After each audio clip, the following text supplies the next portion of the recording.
We're talking to Santosh Iyer, the MD and CEO of Mercedes-Benz India. And Santosh, is it a year now since you took over? Yes, 1 year to the clock, yes. And I think congratulations, you have an all-new high, a new number. Tell us about that. I think 23 was a great year for us. Another best ever year in our history. We did 17,400 plus cars, 10% growth. More importantly, our top-end vehicle segment again delivered extremely good results. Also, when you talk about electric, we saw 3 times the growth in 23 compared to 22. Penetration on EVs is around 4%, so again as per plan. So I think everything well set up. Most importantly, it also completes 2 years of Retail of the Future, which is our direct-to-consumer business model in India. And we did an exercise to check customer experience and their feedback. And I think we are at the highest ever score we ever had when it comes to the overall buying experience, purchase experience there. So I think all these ticks all the boxes. But then, as you say, that is history. Now we have to look forward to 2024 and beyond. Yes, exactly. And forward is this new GLS. It's your first launch of 12 this year. Now, this car has been I would say, extraordinary success for you all. It started off as something that was, another large SUV. It found its space, but now it's exploded the growth. Tell us about that. No, I think the product has done a great job by itself. It's a practical 7-seater in that sense. On the other side, a lot of luxury appointments inside. And the consumer profile has also changed. A lot of consumers today, even though they have an S-Class, earlier they used to keep a premium or other car at their households. Now they also prefer a GLS, maybe additional cars. So I think the success of the GLS is it's finding a place into a lot of super rich households as additional car or the sole car for many purposes because of the spaciousness, comfort all rolled into one. When we came up with this 24 new model now, the facelift, to be very honest, on this car, apart from whatever design changes, we said how to make the cabin even better. So a lot of Maybach-inspired trim, the acoustic levels have been increased. We have, for the first time in the GLS, given laminated glasses, which not only reduces the sound inside, but also helps on UVs and other things. So a lot of thought has gone into how to make the cabin even much more better, for the consumer. When you brought the Maybach GLS to India, it was a bit of a question, will it sell, how many will sell? But clearly, it has had a great effect on this car as well, right? Wow. The GLS Maybach is a success story by itself, and the best part is we have both the 4-seater and the 5-seater the combination there. Consumers still love the car for various reasons, bought by celebrities, sports, Bollywood in general. There is still a good waiting period for the car. We are trying to somehow overcome that and try to supply as much as possible. But I think it's a great success story. Together, the entire GLS family, I think, has now become a formidable one on the SUV side. And, of course, S-Class remains our best luxury car in the world and for us here. But I think the GLS is doing its justice in the SUV space. So is the EQS SUV the next step from this, a logical next step? I know the pull from the electric car buyers at this price and, in many parts of the segment isn't as strong. But what are your expectations for that? And that's amongst one of your new cars. No, so we have already announced that with the 12 plus launches, there will be 3 cars out of which will be EVs.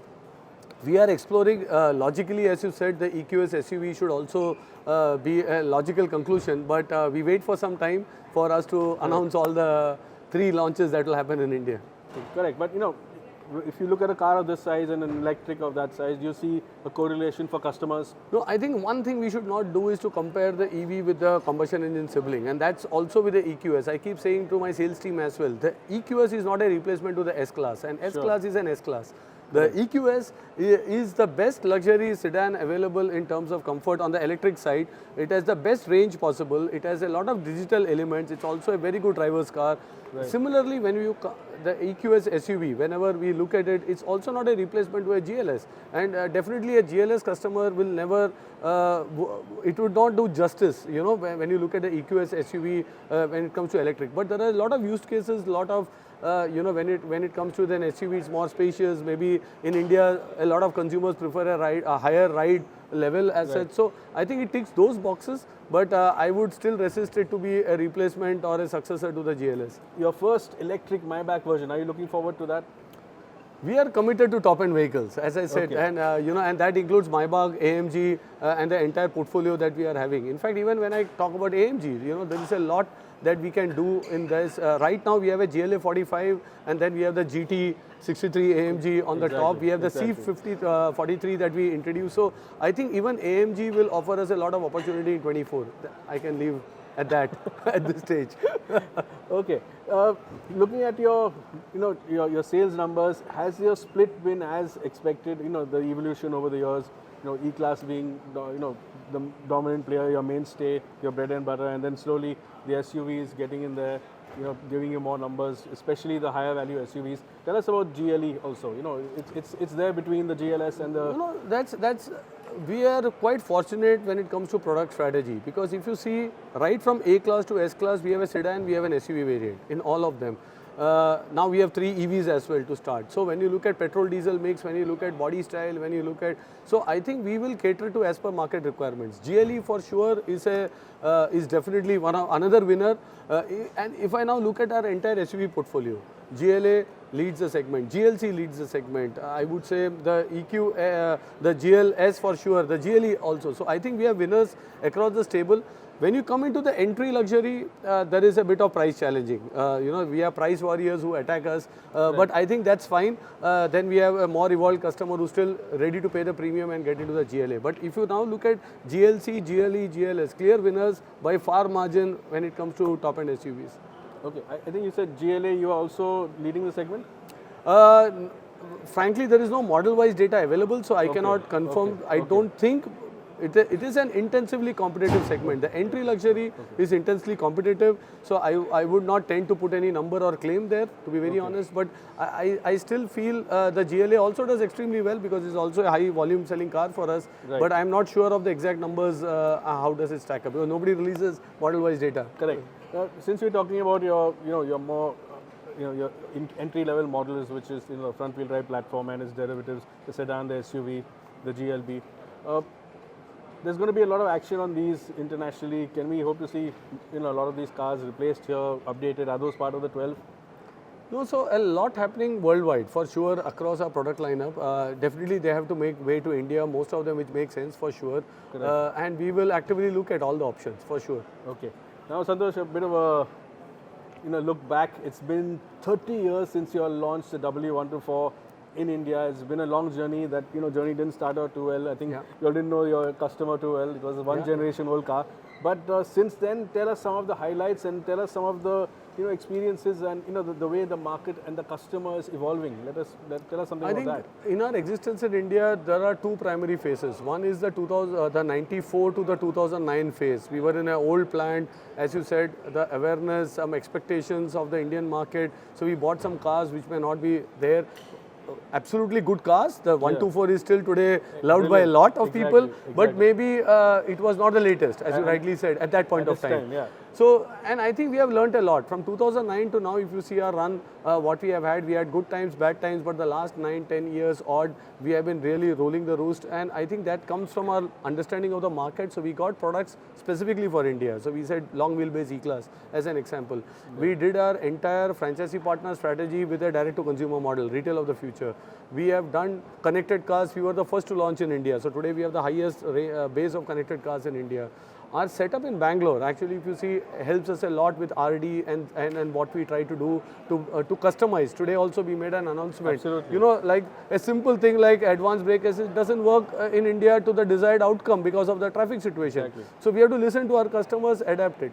Service, I would say, I think we were one of the first to push service packages, get the low cost of service mindset to get this entire narrative that yes, luxury cars are as good to own and run, and take away the ownership hassle out of it. So a lot of work has done into parts, training, low cost of ownership, and we have tried to redefine the market. Moving forward, our motto for 24 is desire to exceed.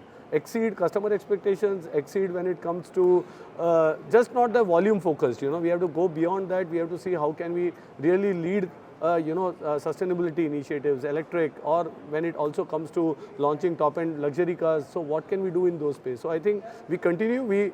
As we say, we invented the car, we continue to reinvent it again. We are in India for 30 years, strategic patience. We will reinvent the luxury segment as well as we move forward. Now, looking forward, the next couple of years, what are you looking forward to? What do you know that that will come out, and what will affect Indian luxury buyers in India? And what is your sense that this will be popular? This is where it's evolving to.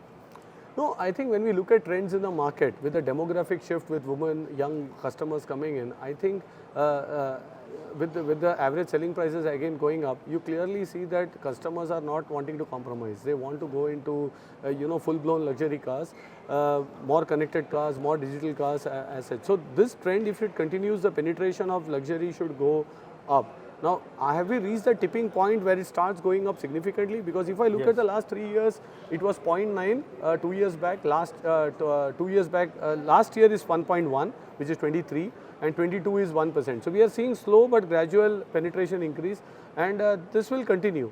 Whether there will be an inflection point where the 1.1 becomes 1.5 to 2 to 2.5, I think that we have to be patient and see how the market is responding to it. But I think it's just a matter of time.